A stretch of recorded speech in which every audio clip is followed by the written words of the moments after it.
oración no acababa, porque me tenían mandado que, yéndose que la mandaba a rezar, me tirase por cabo de cabeza. Yo sí lo hacía. Luego él tornaba a dar voces diciendo: mandan rezar tal y tal oración. ¿Cómo suelen decir? Usaba poner cabeza en una copa de vino cuando comíamos, y yo muy de presto le hacía y daba un par de besos callados y tornaba a su lugar. Mastúrame poco, que en los tragos conocía la falta y por reservarse un vino a salvo, cuando después desamparaba el jarro, antes lo tenía por el asilo.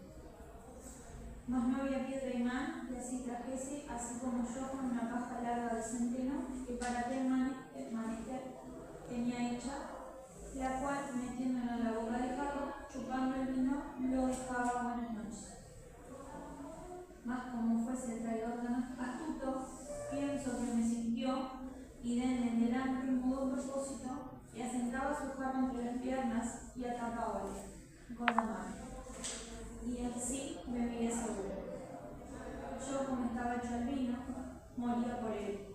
Y viendo que aquel remedio de la paja no me aprovechaba ni valía, acordé en el suelo del jarro hacerle una frentecilla y agujero sutil y delicadamente con una muy delgada tortilla de cera, taparlo, y al mismo tiempo, y al tiempo de comer, fingiendo beber frío, entraba entre las piernas del triste ciego hasta sentarme en la pobrecilla lumbre que teníamos, y al calor de ella, luego de la partida de la cera, por ser muy poca, comenzaba la gentecilla a destilarme una boca, la cual yo de tal manera ponía que maldita la boca se perdía. Cuando el pobrito iba a beber, no hallaba nada, espantábase, maldecía, se notaba el parque de vino, no sabiendo qué podía hacer.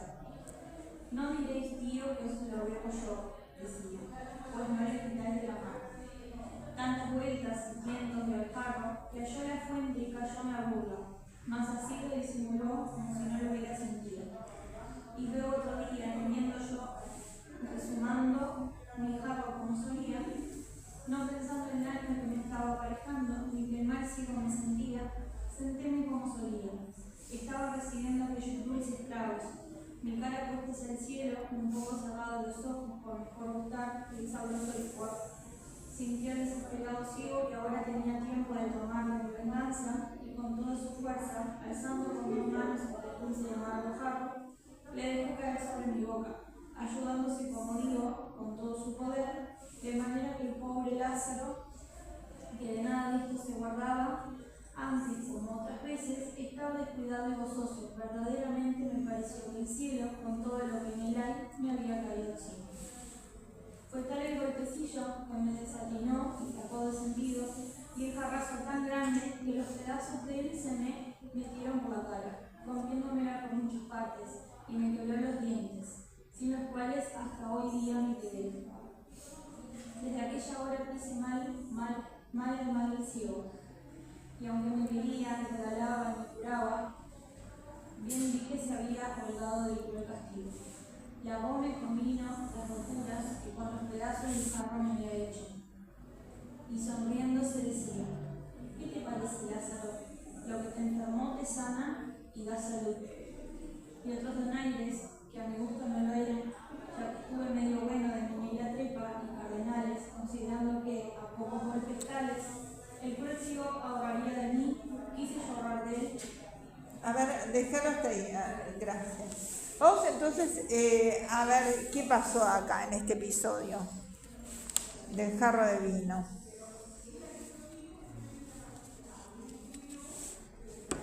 Bueno, otra audacia de Lázaro de poder hacerse llegar de alguna manera a lo que él necesitaba. Entonces tuvo esa hazaña de poder hacerse ese agujero sutil para poder consumir y después taparlo con cera.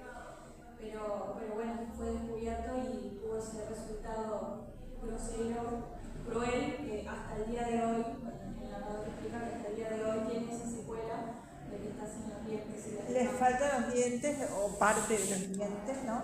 Muy bien, ¿no? Es decir, ese es el argumento. Es decir, fíjense entonces, vamos a ver bien de a poco, ¿no? Es crueldad, ¿no? La crueldad que hay acá, la astucia, y fíjense cómo se va formando el pícaro y cómo va él mejorando, entre comillas, ¿no? Esa mejora, mejorando lo que él va realizando, porque sinceramente tiene su razonamiento esto, ¿no? Estamos hablando porque el vino en realidad, ojo que antes no era como ahora del agua potable o el agua, ¿no? Ellos sacaban el agua de pozos, pero el vino era más común, digamos, ¿no? Entonces, usaba poner, cabe decir, un jarrillo de vino. ¿Vieron entonces que siempre el empleo del diminutivo que le da vivacidad al texto, ¿tá? Es decir, no dice un jarrón, es un jarrillo, ¿no? Cuando le da dice jarrazo. Después, ¿no? O en tu versión dice jarrazo. Dice, fue tal el golpecillo que me desatinó todo el sentido y el jarrazo tan Ah, claro, pero al final, pero yo voy de vuelta desde el principio, ¿no? De la lectura. Está. No, ella estaba explicando, comparando lo distinto que es el carrillo al principio. Ahí está, perfecto, ¿no? Por sus hijos. Ahí está, ¿no? Cuando comimos y yo muy presto le hacía y daba un par de besos callados. ¿Qué hay ahí en besos callados? Besos callados, ahí está. ¿Y qué connotaciones hay? Como estaba tomando silenciosamente. Ahí está, ¿no? Entonces las connotaciones, tomar silenciosamente, ¿qué más? Con la palabra beso. Es algo cariñoso, solito, ¿no? Algo de a poco, ¿no? Así que, ¿no? ¿cómo? Como muy sutil. Ahí está, sutilmente, suave, para que no se diera cuenta, de a poco. También la forma de la boca, porque permite todo eso de los sonidos. Ahí está, la forma en que lo bebe. Marca un cierto sentido pecaminoso, ¿no? Del beso, pero en este caso no es el pecado amoroso, sino la gula, ¿no? Es decir, porque es vino, ¿no? Pecado de la gula. ¿Sería una metáfora entonces? Claro, todo esto son connotaciones, ¿no? Besos callados, marca todo esto que es sutil, que es suave, que de a poco, la forma en que bebe, ¿no? Despacito, que ustedes decían, ¿no? Besos, justamente ese beso, el tema es que no se tiene que dar cuenta, por eso de a poquito y sin hacer mucho ruido, ¿no es cierto? Y también genera este interés en la narrativa, ¿no? De hacer, vieron que es permanente el toque de humor, ¿no? Que si no sería imposible, ¿no? Porque en realidad está diciendo cosas muy fuertes, ¿no? Que están pasando hambre, que no, entonces si lo narrara diferente y no estuviera ese toque de humor implícito, y esto de besos callados también, el asimilarlo a algo amoroso, que en realidad es relativo al vino, ¿no? A cómo lo bebe, entonces genera ese humor tan característico del Lazarillo, ¿no? Y justamente un poco lo que decía la compañera del dolor en realidad que todo es por la comida, ¿no? Ese momento de España que justamente había miseria, ¿no? Y justamente era evidente que las necesidades, ¿no? En el marco histórico, ¿no? Esa primera mitad del siglo XVI, no se olviden que las primeras ediciones del Lazarillo serían de 1554, que creo que ayer no lo pusimos. Sí, pusimos. ¿Sí? Está. Ahí está. No, hicimos la línea con la biografía, pero creo que no sé si pusimos lo del año. Las primeras ediciones son de 1554. La sociedad española estaba en plena decadencia. Por eso. O sea que les reitero, las primeras ediciones del Lazarillo son de 1554 y en esa primera mitad del siglo XVI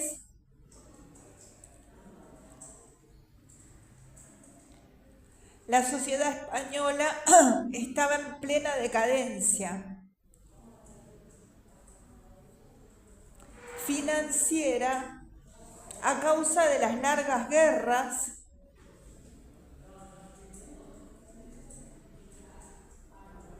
y de la inflación provocada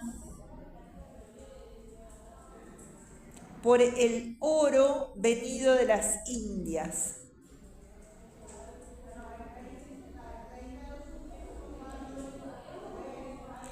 Lazarillo, por tanto, aparece como víctima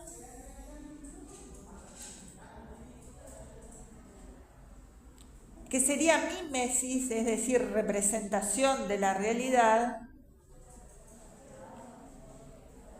del momento histórico en que le ha tocado vivir. Su nacimiento coincide aproximadamente con el del siglo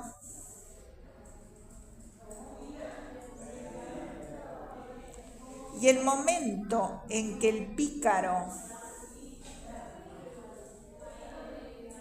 llega a lo que considera el punto. ¿Voy muy rápido o está bien? Sí, me perdí. Su nacimiento coincide aproximadamente con el del siglo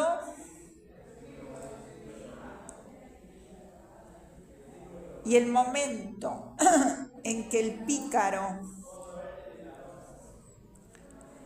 llega a lo que considera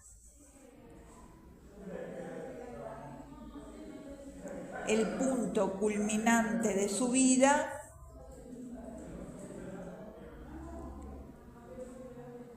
es también el momento en que la monarquía española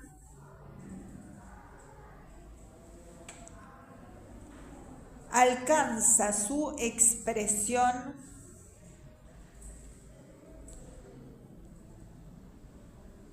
más alta del poder.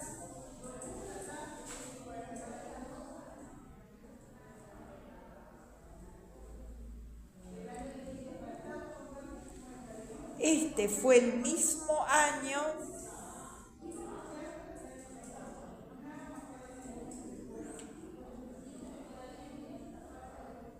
en que el emperador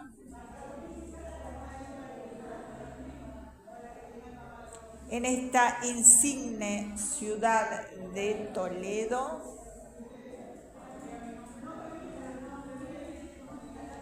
entró y tuvo en ella cortes y se hicieron grandes regocijos con vuestra merced.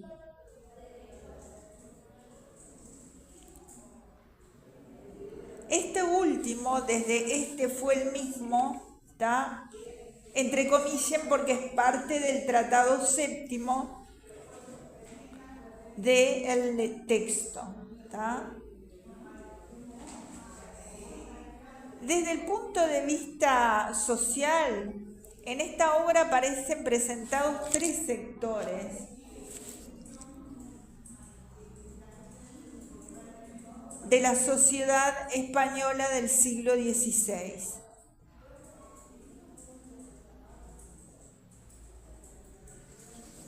El grupo de los menesterosos y explotados,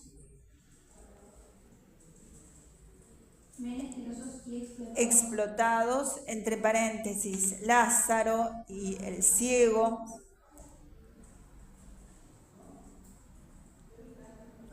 los miembros pertenecientes a un sector en decadencia, entre paréntesis, el escudero,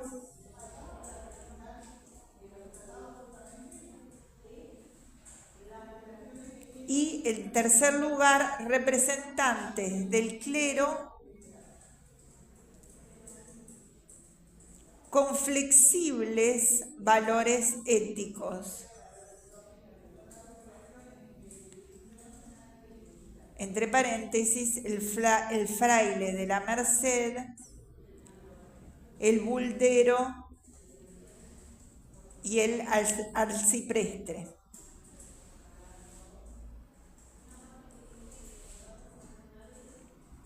En cada aventura, Lázaro describe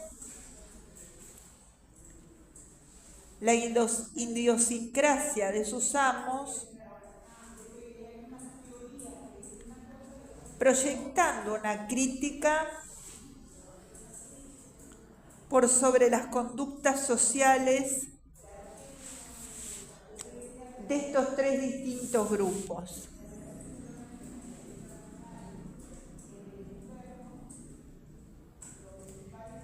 El clima general del libro es burlón y satírico, lo que destaca más, por contraposición, la sordidez que envuelve a los personajes.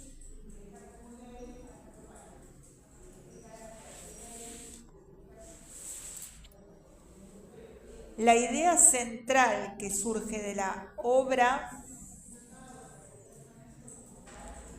es mostrar las características sociales de la época, tomando como pretexto la autobiografía de un pícaro.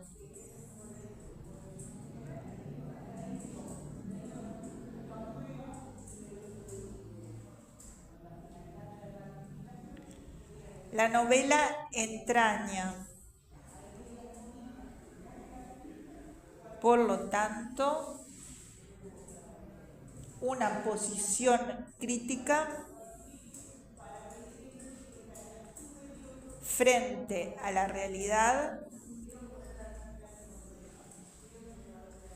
siendo Lazarillo quien, a través de sus razonamientos,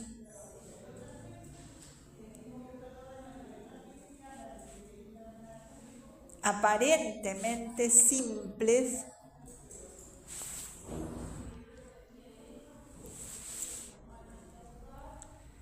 la presenta y la denuncia, aunque sin intenciones moralizantes.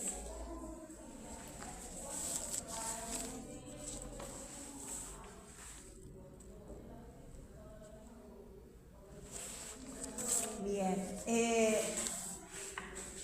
siguiendo un poco con este episodio, le daba entonces unos besos callados y tornábale a su lugar. Mas duróme poco, que en los tragos conocía la falta, es decir, el ciego estaba en todo, hasta en los tragos que había en el jarrillo, y por reservar su vino a salvo, nunca después desamparaba el jarro. Antes lo tenía por el asa asido. Ahí hay una aliteración, por el asa asido, ¿no? Es decir, agarrado del asa. Aliteración que parece reforzar el sentido de apropiación de el jarro, ¿no? Por el asa asido. Más, ese más es la conjunción adversativa, más no había piedra imán que trajese así como yo, con una paja larga de centeno que para aquel menester tenía hecha. Entonces, fíjense, ¿qué hay aquí? Mas no había piedra imán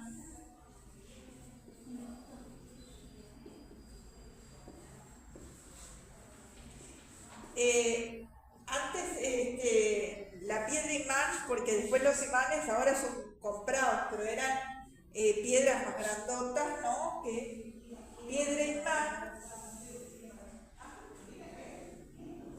que así trajese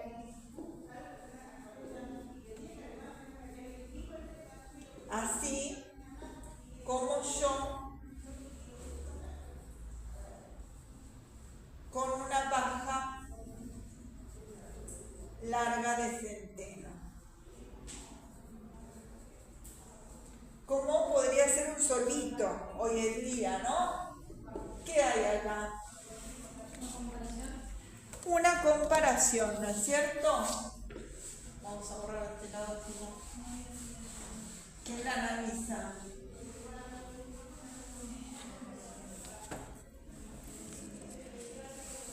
¿Cómo yo es el nexo? ¿Cómo? Sí, el nexo.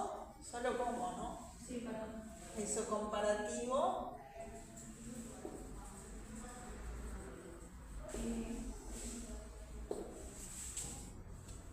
Acá lo que cambia es que está primero, ¿qué cosa? El figurado. Ahí está, primero está el elemento figurado, ¿no? El elemento figurado y después el elemento real, como yo con una paja de centeno.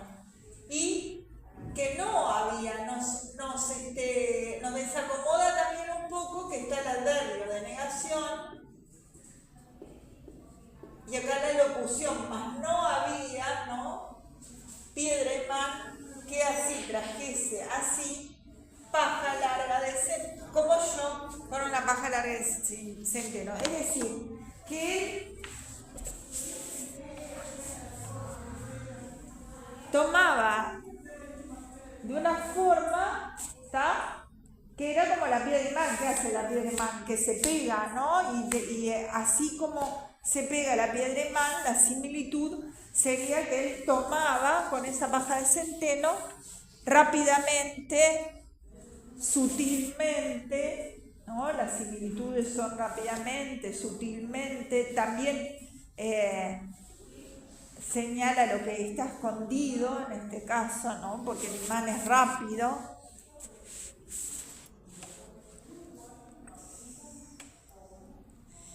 Bien. Paja larga de centeno que para aquel menester tenía hecha, la cual metiéndola en la boca del jarro, chupando el vino, lo dejaba buenas noches, es decir, que se lo terminaba, ¿no es cierto?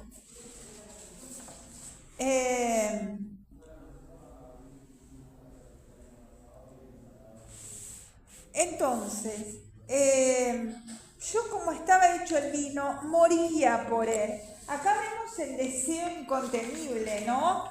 Que es moría por él. En realidad, fíjense que para morir de hambre, ¿está? O morir de sed, son unos cuantos días. Morir de hambre son creo que 40 días, morir de sed menos, ¿no? Moría por él. Pero igual hay un hipérbole, ¿cierto? En este verbo que está en pretérito perfecto simple de modo indicativo, ¿no? Es decir, cómo entonces ese moría por él está dando por una parte una exageración, una hipérbole del modo indicativo, ¿no? Y por otra parte también está ligado al pecado de la gula, ¿no es cierto? El deseo de ese vino. Y viendo que aquel remedio de la paja no me aprovechaba ni valía, acordé en el suelo del jarro hacerle una fuentecilla y agujero sutil. Acá entonces probablemente este jarro de algún material blando, o sea, tipo cerámica, esas antiguas cerámicas, en el cual él le pudo hacer una fuentecilla. Y fuentecilla, otro diminutivo que además es que acá hay un diminutivo y qué connotaciones tiene, ¿qué es? Por una metáfora también. Es una metáfora. ¿Y qué connotaciones tiene? Acuérdense que cuando ustedes ponen metáfora, la primera vez la definen, ¿no? Es una traslación de un elemento real a un elemento figurado, y después ponen las connotaciones todas seguidas. Yo las pongo aquí abajo porque es el pizarrón, pero acuérdense de realizar los enunciados. ¿Qué connotaciones tiene fuentecilla? Como apaciguarla, como que es algo pequeño, ¿no? Ahí está. Pequeña, ¿qué más? ¿Qué pasa? ¿De una fuente? Ahí está, de donde brota agua, y acá vino, de donde brota el vino, ¿qué más? Que fluye. Una cascada, ¿no? Fluye, ¿cómo? Una cascada, ¿no? Cascada. Sí, dije en portugués, perdón. Sí, soy divertida, a veces me confundo con las palabras. Que fluye, sí, como una cascada. ¿Está? Y lo agradable, una fuentecilla, ¿no? Siempre sugiere lo agradable, lo fresco. Agradable, fresco. ¿Está? Lo líquido. ¿Está?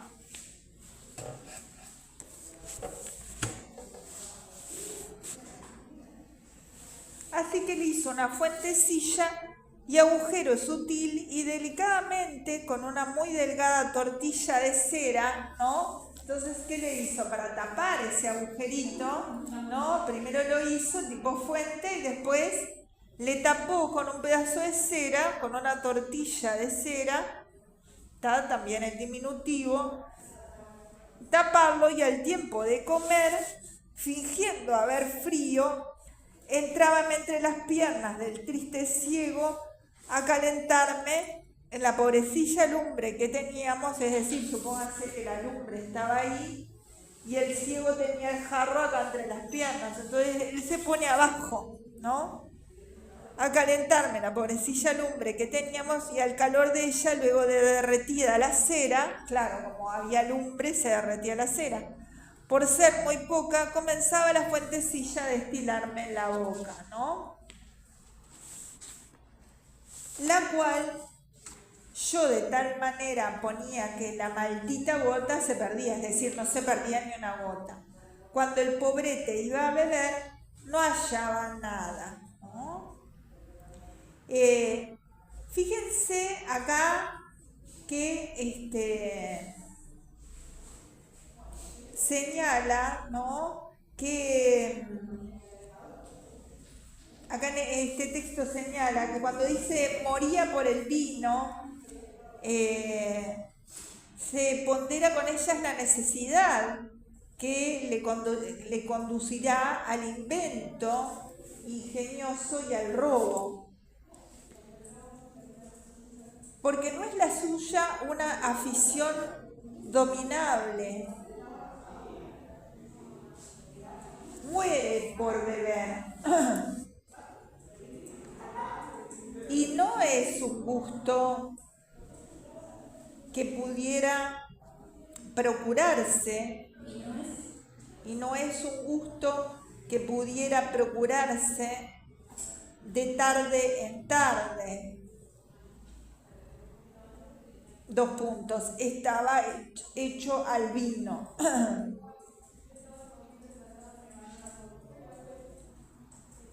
Son expresiones coloquiales muy vivas, muy típicas de la lengua del pueblo, que Lázaro emplea para confesarnos su lastimosa intimidad.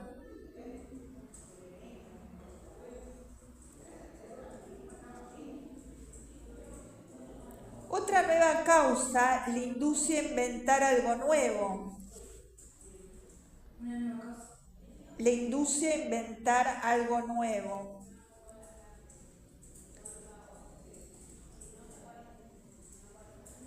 Viendo que el remedio de la paja no me aprovechaba ni valía, lo que les vimos anteriormente es de la paja,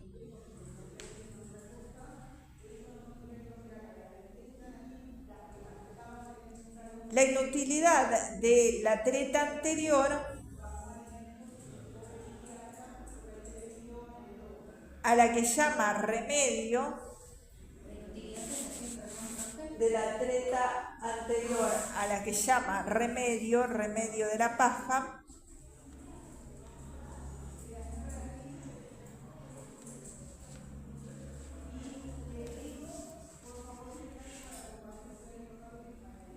en función de la necesidad que satisfacía, o sea, un remedio cura una necesidad, en este caso el remedio, el vino, para la necesidad de la bebida, de beber.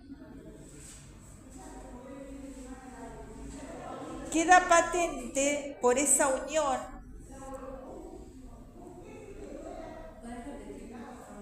¿Qué parte te quedaste? Me quedé satisfacida, porque me están mandando las voces. A la que sí, a la que llama remedio, en realidad no sé de dónde son, de este lado.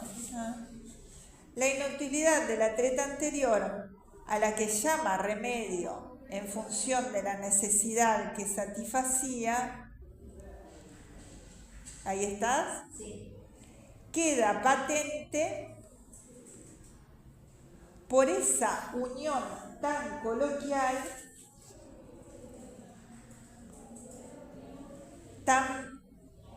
también de dos verbos ligados por ni. ¿Ligados por él? Por ni, por la conjunción ni. No me aprovechaba ni valía.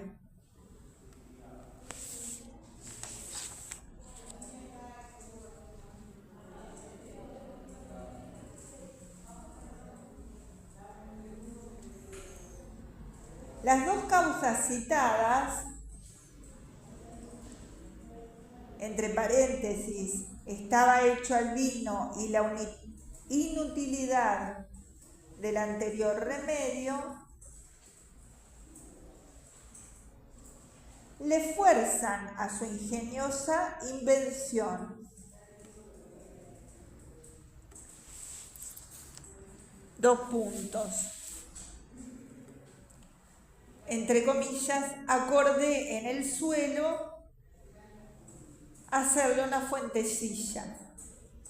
En el suelo del jarro, hacerle una fuentecilla.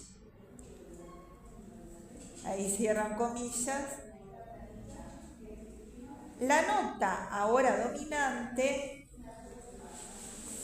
es la agudeza de la treta. Y también la cautela suma que debe proceder para que el ciego no se dé cuenta.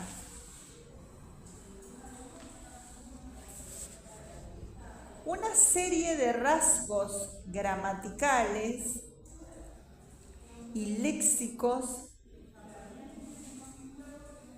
expresan bien todo aquel proceder astuto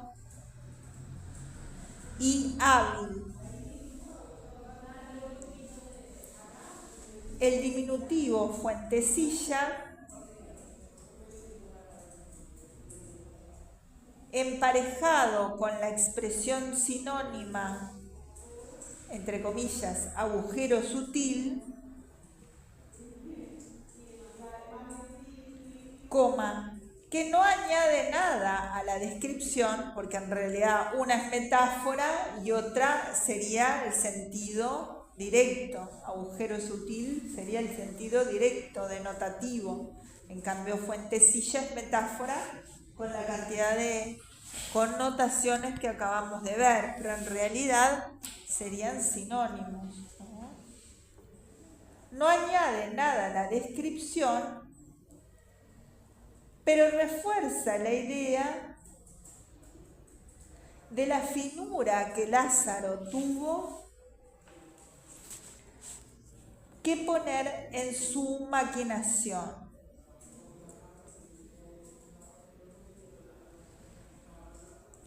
Y tales notas se acumulan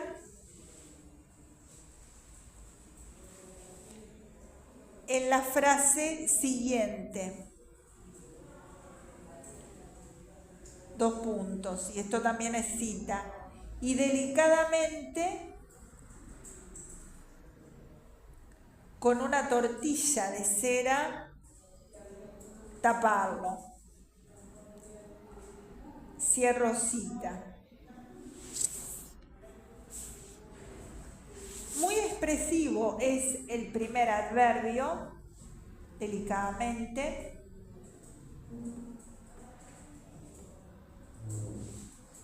Y con él los elementos que ponderan la delgadez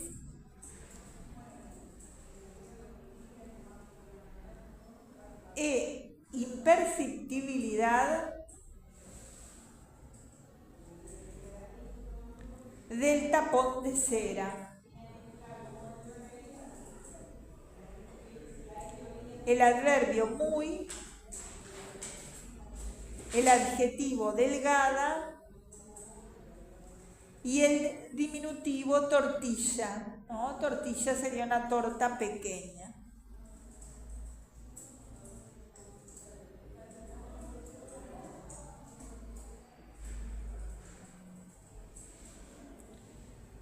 Y se explica el funcionamiento del artificio. Es decir, ¿no? Que cuando dice, por ser muy poca comenzaba la fuentecilla a destilarme en la boca. ¿Ah? Ese sería el funcionamiento. La nota que ahora predomina es la del placer que Lázaro siente satisfaciendo su vicio.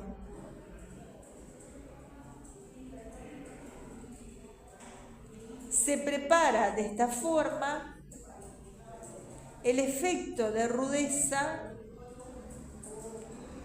que tendrá la venganza del ciego. Cuando su criado esté más embelesado en su mezquino goce. Embelesado, es decir, deleitado en su mezquino goce.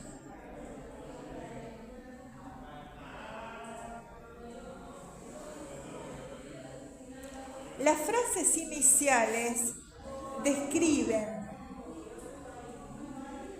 muy plásticamente la treta.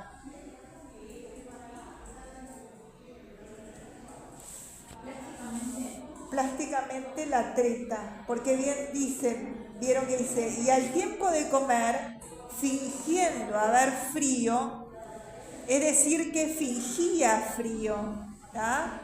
Al tiempo de comer, fingía frío, porque estaba la lumbre al lado.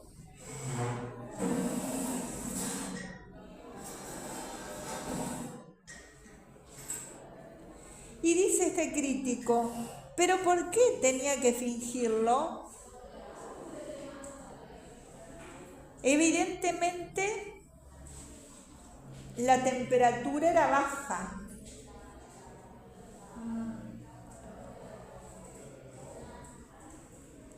Porque si no, ¿voy muy rápido o está bien? Andame diciendo, ¿hasta dónde te quedaste?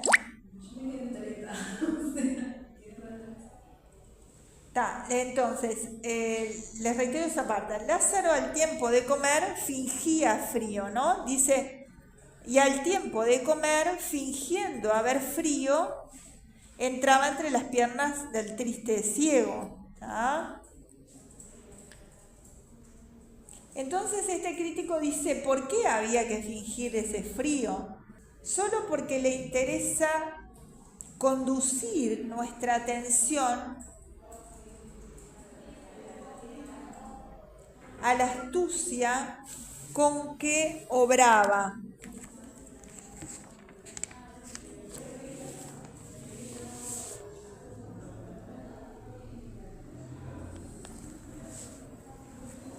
A la astucia con que obraba.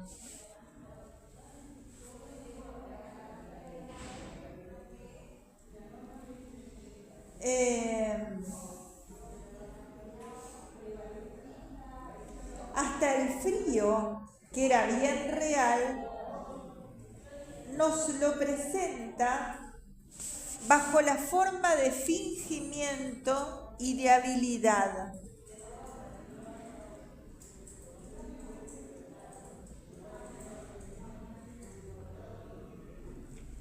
La pobreza extrema, la miseria,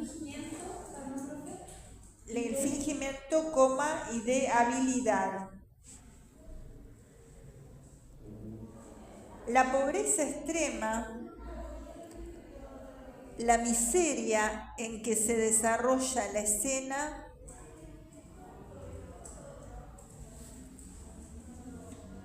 coma, muy típica de la novela picaresca,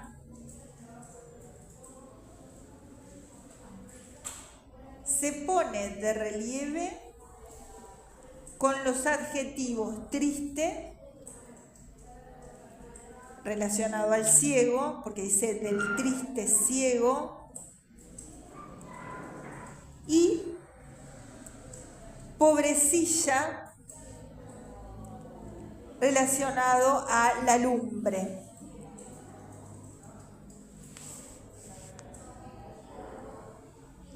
La cera se derretía por ser muy poca. Lázaro vuelve a aludir. ¿Con eso habla de la pobreza? No, porque ahora va a hablar de cómo se deshace ese tapón. Lázaro vuelve a aludir a la delgadez del tapón. A aludir a la delgadez del tapón, necesaria para que pudiera ablandarse con la escasa lumbre.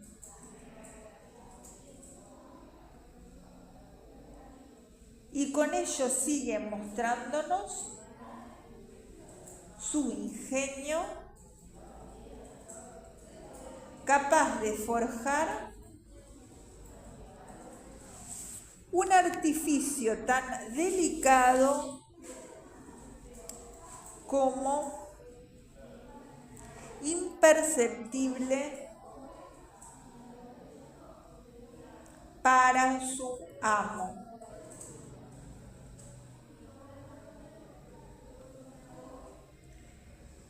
Y allí comenzaba el gozo de Lázaro, porque dice, y al calor de ella, luego de derretida la cera, por ser muy poca, comenzaba la fuentecilla a destilarme en la boca. ¿Tá? Así que la fuentecilla empezaba a destilarle, nueva insistencia en la sutileza del mecanismo, en la boca.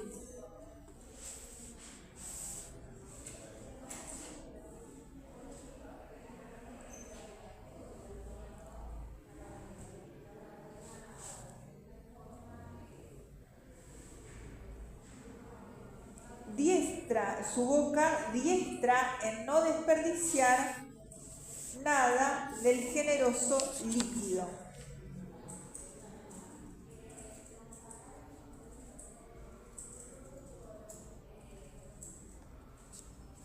La frase final vuelve a la nota temática de la avidez, del vicio del niño. La ponderación, abro comillas, que maldita la gota se perdía,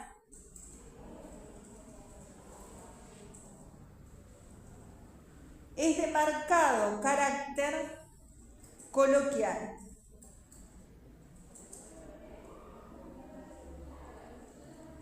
Vieron que acá hay un razonamiento que primero señala la preparación del artificio, es decir, hacer esa cera y taparlo, ¿no? Y luego describir el provecho de su funcionamiento.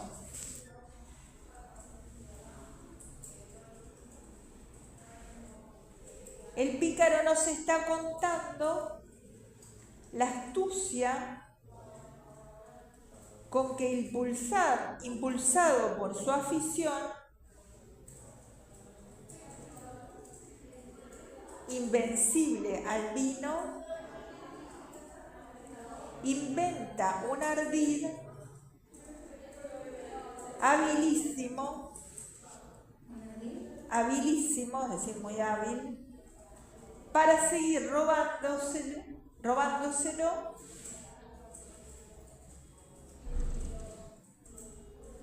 al receloso ciego.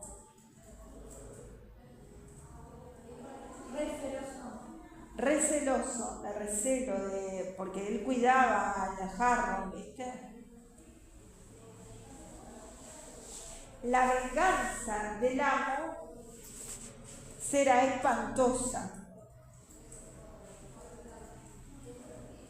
Cuanto más a gusto se encuentre Lázaro,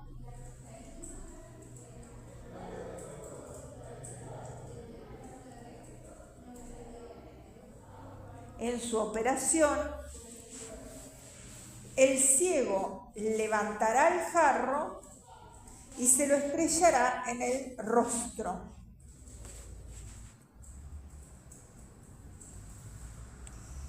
Y es significativo que él entonces logra en cierto sentido, primero, al principio, engañarlo, ¿no? Porque dice: daba al diablo el jarro y el vino, no sabiendo qué podía hacer. Es decir, es significativo además el campo semántico de lo diabólico, que creo que ya lo señalamos ayer, cómo se nombra el diablo, endiablado, ¿no? En este sentido, daba el diablo en el jarro, es como que no sabía qué hacer ya con el jarro para ver cómo se le escapaba el vino, ¿no? Es decir, ahí el ciego está siendo ultrajado. ¿Y cómo este pícaro se va formando? Porque dice, fíjense la ironía, ¿no? No diréis, tío, que os lo bebo yo, decía, pues no le quitáis de la mano, ¿no? Es decir, cómo él ha aprendido, y ya no es más aquel niño inocente, no solo hace la treta, sino que tiene la osadía de decirlo irónicamente, ¿no? No diréis, tío, que os veo yo, pues no le quitáis de la mano. Es decir, se está ciertamente burlando del ciego en su propia cara, ¿no? Que como decíamos hoy, es todo por el hambre, por el afán de comer, o sea, no es malicia, maldad por maldad, esta malicia surge a partir del querer comer o del querer beber, como en este caso, un poco más. Te refleja un poco también lo que se hablaba al principio, de que el padre hace lo mismo, ¿no? Ahí está, ¿no? Viene desde el Padre eso, ¿está? Y fíjense que dice, tantas vueltas y tientos dio al jarro que halló la fuente y cayó en la burla, mas así lo disimuló como si no lo hubiera sentido. ¿Por qué lo disimuló él? ¿Por qué no le dijo enseguida? ¿Por qué el ciego no lo dijo enseguida? Claro, ¿por qué no vio lo que era la fuentecita con las manos? Seguramente, porque era ciego, se ve que se dio cuenta. Y en realidad porque lo estaba planeando, ¿no? Ahí está. Una venganza meticulosa. Para poder vengarse. Entonces, ¿cómo es importante el deseo de venganza del ciego, no? Es decir, ¿cómo? Y después como locura también, ¿no? La frase como disfrutando el resultado de lo que hizo. Sí, ahora vamos a ver. Pero entonces, ¿cómo entonces el ciego espera siempre el momento para la venganza? Es decir, no le tiene piedad, no lo está tratando como un hijo, porque, bueno, ustedes son muy jóvenes, sí, pero en general muchas veces da hasta lástima, a veces con una bandideada o algo, ¿no? De decir, bueno, agarró algo que no tenía, pero acá no. Recuerden que él había dicho a la madre que lo iba a tratar como un hijo, y acá no lo está tratando como un hijo, ¿no es cierto? Es decir, Ya desde el primer momento mostró eso. ahí está, ¿no? Bien, y dice, al otro día, teniendo yo resumado mi jarro como solía, es decir, en esa posición que estaba abajo del jarro que tenía el ciego, no pensando el daño que me estaba aparejando, ni que el mal ciego me sentía, sentéme como solía, estando recibiendo aquellos dulces tragos. Vieron ahí cómo enfatiza el adjetivo dulce trago, ¿no es cierto? Mi cara puesta hacia el cielo, también la posición de la cara elevada, ¿no? Como también lo que es la imagen de la gula, ¿no? La cara elevada hacia arriba, hay una pintura de Murillo de los no sé si de esos chicos que están comiendo uvas con la cabeza hacia arriba, esa posición hacia arriba de la cabeza, ¿no? Mi cara puesta hacia el cielo, ¿tá? Es decir, una metáfora de la cabeza puesta hacia arriba, señalando la gula, ¿no? Un poco cerrados los ojos, ¿no? Como para más disfrutar, dice, los ojos por mejor gustar el sabroso licor. Sintió el desesperado ciego, fíjense los adjetivos, el desesperado ciego, porque ya le había sacado mucho vino, que ahora tenía tiempo de tomar de mi venganza, y con toda su fuerza, alzando con dos manos aquel dulce y amargo jarro. Fíjense, ¿por qué dulce y amargo jarro?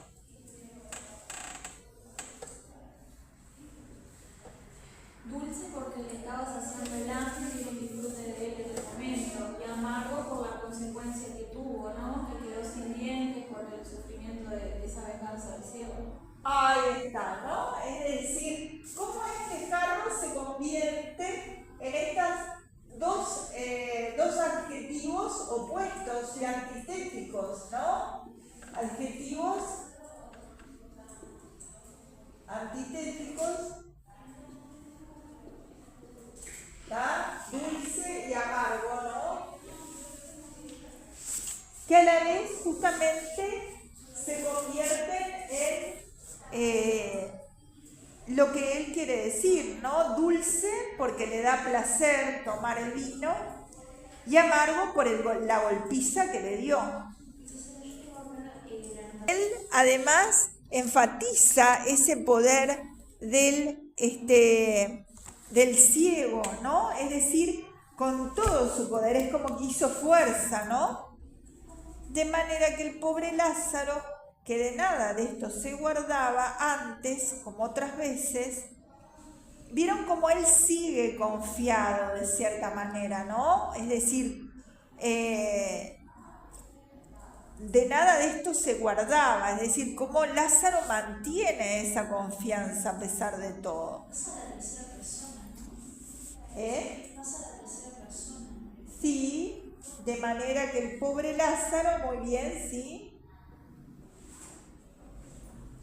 que de nada de esto se guardaba, antes, como otras veces, estaba descuidado y gozoso, ¿tá? Vieron ahí también las parejas que usan, que ayer yo se los di, las parejas de adjetivaciones, descuidado y gozoso, ¿no?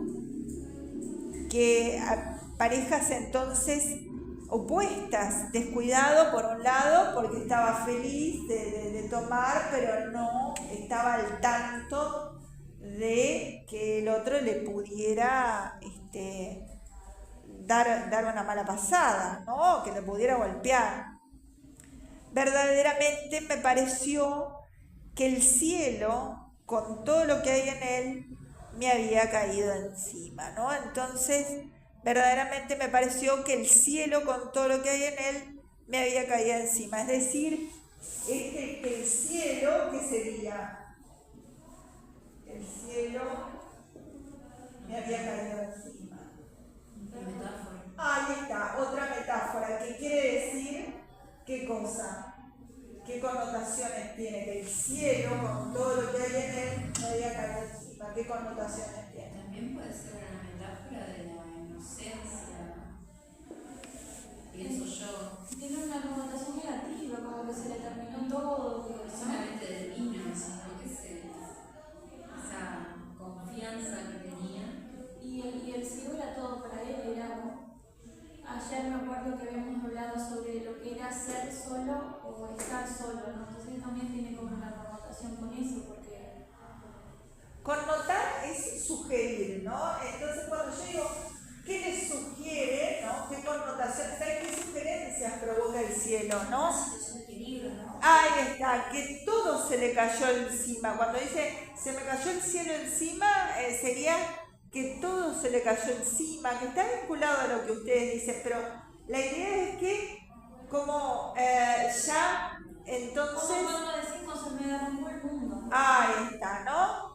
Es decir, la idea es que lo pierde ya todo con eso, que se le cayó el peso, el gran peso del jarrón. Y hay entonces una cosa plástica, una cosa del jarrón propiamente que cae, y, como ustedes dicen, también algo moral, ¿no? Es decir, la parte del jarrón que lo lastimó porque le pareció como que todo se cayó encima, y también el daño moral que le sigue haciendo. Con todo lo que hay en él, el cielo, con todo lo que hay en él, me había caído encima. ¿Está? Fue tal el golpecillo que me desatinó y sacó de sentido, y jarrazo tan grande que los pedazos de él se me metieron por la cara, ¿no? Rompiéndomela por muchas partes, y me quebró los dientes sin los cuales hasta hoy día me quedé, ¿está? Que como ustedes decían, estas consecuencias entonces de este jarrón llegan hasta el presente con la ausencia de algunos dientes, ¿no? Desde aquella hora quise mal al mal ciego. ¿Vieron cómo juega con las palabras? Quise mal al mal ciego. Acá tenemos el carácter misémico de este mal. Por una parte como adjetivo de ciego, porque ya no cabe duda de que es malo, ¿no? De su maldad, de sus intenciones bajas, de querer el mal para él, y el hecho de que lo quiere mal, es decir, que lo quiere, cada vez lo va apreciando menos, ¿no es cierto? Y es importante considerar entonces esto que dice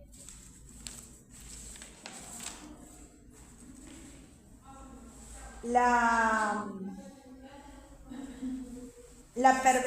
perversión del aprendizaje que señala Ferro, que dice que hay en el Lazarillo una perversión por el aprendizaje violento, y la violencia... Ferro se escribe como... Ferro, ¿sí? ¿Cómo suena? La violencia como construcción y destrucción del sujeto.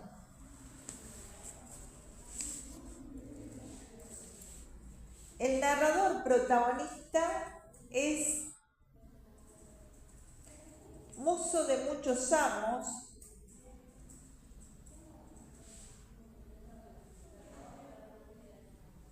y los episodios están centrados en los avatares protagonizados por un héroe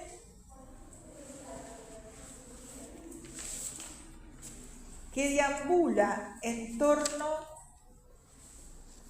a diferentes espacios, personajes y situaciones.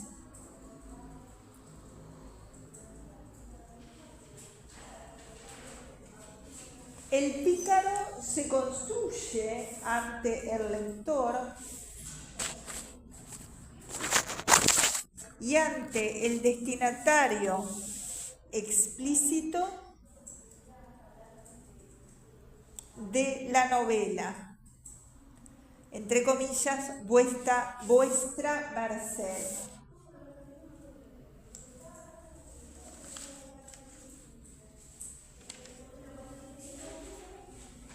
El pícaro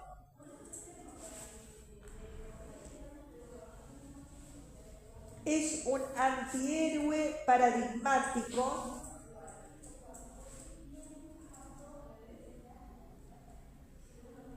y se produce la asociación del conocimiento con el dolor simultáneamente a la disociación o fragmentación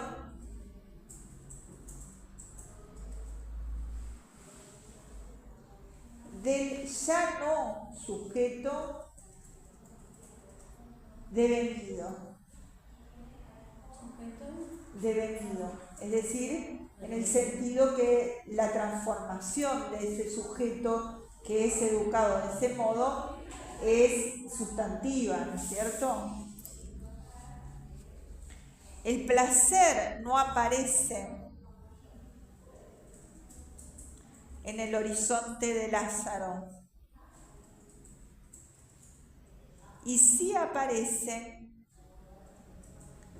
es de una fugacidad absoluta, como en este caso, e inmediatamente seguido por el dolor.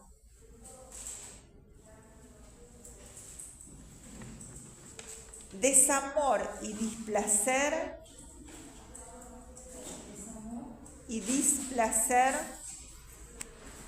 rodean al personaje en su círculo del cual nunca ya podrá salir.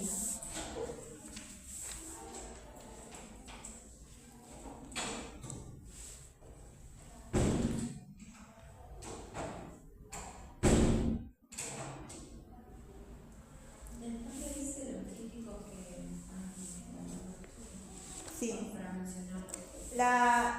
La violencia entonces como construcción y destrucción del sujeto, ¿no? Y el pasaje del niño al pícaro es una construcción de un sujeto y sujeción de una individualidad es una construcción de un sujeto y sujeción de una individualidad a normas impuestas desde afuera.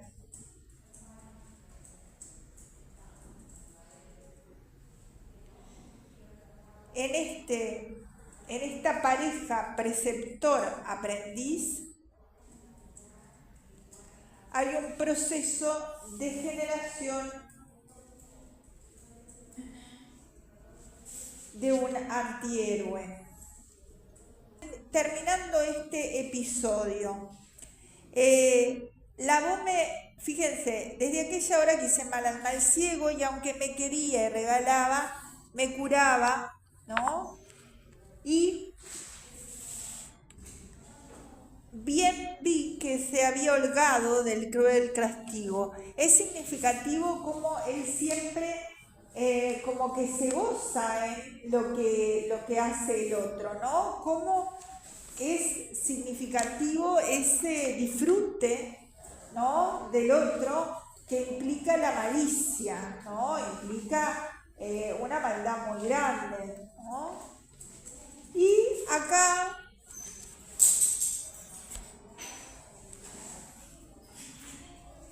fíjense que lo que le dice después, la Bome combina las roturas con los pedazos del jarro me había hecho y sonriendo se decía, ¿qué te parece, Lázaro? Lo que te enfermó te sana y te da salud.